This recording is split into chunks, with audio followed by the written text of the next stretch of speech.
Je voudrais faire une clarification sur ce problème. Je vous l'avais dit tout à l'heure que nous avions eu les deux décisions de la Cour de justice de la CEDEAO. Il y a eu, au niveau de l'UIP, je crois qu'il y a eu pas moins de 4 décisions qui ont été rendues dans le sens des députés. Donc notre droit a été violé, etc. Tout ça. Et donc, on avait demandé à l'État togolais de dédommager les députés, ce qui n'a pas été fait jusqu'à présent. Je crois que c'était avant les législatives, j'avais reçu la visite d'un membre de la diaspora, je crois qu'il venait de Genève, qui a demandé à nous rencontrer en disant que ah oui, les gens sont furieux contre vous parce que on vous a indemnisé, mais vous n'avez pas communiqué, etc. Tout ça. Je dis ah bon, on vous a indemnisé. Je suis concerné, mais je ne suis pas au courant. Alors, moi, ceux qui disent qu'on nous a indemnisé, tout ça, où est-ce qu'ils tiennent les informations? Parce que nous n'étions pas au courant. Entre-temps, il y a eu une visite des représentants de l'UIP qui étaient venus à la fin de la législature. Quand la législature a pris fin, ils sont venus voir si ce problème-là a été réglé et tout ça. C'est seulement le 10 janvier, je me préparais pour ce voyage-là. Vous savez, moi, j'ai mon compte à EcoBank et c'est ce compte-là qui est déclaré à l'Assemblée nationale où mes indemnités de députés sont virées. Donc, le 10 juin, je suis abonné à un service SMS au niveau de 10 janvier, là. C'est pas 10 jours. Ouais, voilà. 10 janvier, hein. Je suis abonné à un service SMS qui, on m'envoie des SMS à chaque fois qu'il y a un mouvement sur mon compte, etc. Où je reçois, je l'ai toujours là, d'ailleurs, le message. J'ai reçu le message, j'avais vu 23 000 et quelques ont été virés sur vos comptes, etc. et tout ça. Donc, je me suis dit, mais qui est-ce qui a porté 23 000 au crédit de mon compte et tout? Et j'avais pensé à l'Assemblée nationale. Pourquoi? Parce que en 2007, lorsque j'étais député de base, je gagnais plus que ce que je gagne aujourd'hui en tant que président de groupe parlementaire. Et donc j'ai posé le problème à l'Assemblée nationale en disant, mais écoutez, vous nous virez des sommes qui correspondent à rien du tout sur nos comptes et tout ça, on ne sait pas ce que c'est, etc. et tout ça. Et que moi, je ne comprends pas cette situation d'être président, parce que vous savez, les présidents de groupe parlementaire, normalement, j'ai droit à un véhicule de fonction que je n'ai pas. J'ai droit à un bureau qui n'est pas aménagé. J'ai dit, je ne mets pas les pieds là-dedans. Tant que ce n'est pas aménagé, j'ai droit à un certain nombre de choses. Bon, toute proportion gardée, les indemnités devaient être plus élevées que ce que je gagnais en 2007 quand j'étais député de base. Or, il se trouve que les 2 premiers ou 3 premiers mois d'indemnité étaient inférieurs à ce que je gagnais avant. Donc, quand j'ai vu les 23 000 et quelques, je me suis dit, ah, peut-être que... Non, peut-être que... ils sont en train de revoir, ils n'ont pas bien calculé et tout ça. Et puis, après, j'ai reçu un autre message, parce que j'avais fait un autre chèque et tout ça qui était débité et tout. Et c'est là où je vois qu'en réalité, ce n'était pas 23 000. Et donc, je retourne au message, et c'est là où je vois 23 millions et quelques.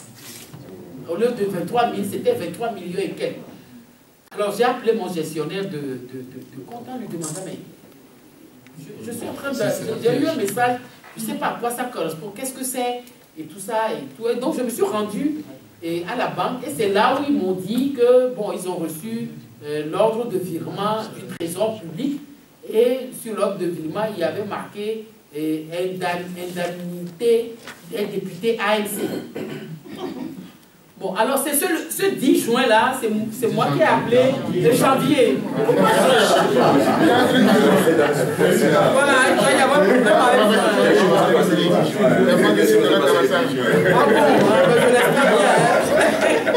Donc, j'ai appelé Patrice Lawson parce que je me suis dit, ah, ben, où est-ce que c'est moi seul qui ai reçu le truc? Donc j'ai appelé Patrice Lawson et Patrick n'était même pas au courant. Donc c'est moi qui ai dit à Patrick, s'est rendu à sa banque et j'ai appelé un peu les 9 députés concernés quoi, pour essayer de voir, pour que je puisse faire le point et tout ça. Et donc tout le monde est allé vérifier et effectivement tout le monde a reçu les 23 millions qui ne correspondent pas à quelque chose. Hein, puisque nous, quand on a fait nos calculs, ce à quoi l'UP avait bien dit que le dédommagement devait être les indemnités, tous les avantages y afférents, hein, de la date à laquelle on a été renvoyé de l'Assemblée nationale jusqu'à la fin de la législature. C'est-à-dire qu'ils ont ajouté une année. Hein, donc, on doit être indemnisé jusque-là. Nous, quand on avait fait le calcul avec les assurances, puisqu'ils nous ont privé de notre assurance maladie et tout ça, ça faisait quelque chose de l'ordre de 50 et quelques millions par député.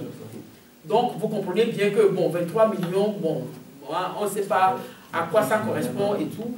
Donc, bon, ce dossier est géré par Patrick Lawson. Et donc, moi, en partant, je lui ai dit de voir et tout ça, puisque ils ne nous ont même pas prévenus, hein, avant de virer. Moi, c'est moi qui ai reçu l'information en lui disant d'abord de protester sur la manière, parce que moi, je n'autorise personne à faire des manipulations sur mon compte sans mon accord. Je ne suis pas d'accord sur cette manière de se comporter. Le minimum, c'était quand même de nous prévenir que, bon, il y avait tout ça là, ou quelque chose comme ça, et que moi, je n'ai pas du tout apprécié la manière dont ça s'est fait. Et en ce moment-là, le président national était ici. J'ai dû l'appeler même aussi pour savoir, parce que lui, son cas est particulier. Puisque lui, ils ont même coupé ses indemnités avant qu'on ne soit renvoyé de l'Assemblée nationale. Parce qu'à un moment donné, il n'y allait plus. Après les élections présidentielles, il n'allait plus à l'Assemblée et en violation du règlement intérieur et tout ça. Toutes ces indemnités ont été coupées bien avant qu'on ait été renvoyé de l'Assemblée nationale. Et donc il était là, il ne pouvait pas vérifier et tout ça. Et donc c'est à son retour à Lomé qu'il a vérifié autour. Et si bon, c'est de l'ordre de 20 et quelques millions. Bon, moi j'attends, je suppose que Patrick Lawson est sur le dossier. Et c'est pour ça que on n'avait pas trouvé opportun de communiquer tout de suite, puisque communiquer, qu'est-ce qu'on allait dire? On allait dire quoi? Qu'ils ont viré... Bon, qu'ils ont viré les 23 millions et tout ça, que ça correspondait à quoi on ne savait pas. Bon, sur la base de quoi est-ce que ça a été fait, ils ne nous ont rien dit, etc. Donc, moi, j'ai dit à Patrick de les revoir pour qu'ils nous expliquent à quoi correspond le montant visé et tout ça. Et puis, bon, la communication, de toute façon, c'est nous qui avons choisi de communiquer autour de cette affaire. Hein. Il n'y a pas de raison on ne communique pas. Hein. De toute façon, ces indemnités-là, c'est notre dû, ils nous le doivent, ils nous le payent. Bon, moi, je n'ai aucun état d'âme à recevoir ce qui m'est dû, parce qu'ils m'ont privé, voilà, pendant des années, là, ils sont condamnés à même me les payer, me les payent. Ça me permettra même de soutenir le parti pour qu'il y ait... C'est ce à quoi ils ne voulaient pas arriver en ne nous payant pas avant les élections. Hein. C'était clair qu'ils ne voulaient pas nous donner cet argent-là avant les élections, parce qu'ils savaient qu'on allait mettre la plus grande partie de cet argent-là dans la campagne électorale et tout ça. Mais bon, sans ça, on a fait la campagne électorale. Mais bon, ils ont servi de caisse d'épargne en attendant que ça arrive. Voilà ce que je voulais clarifier par rapport à ce problème.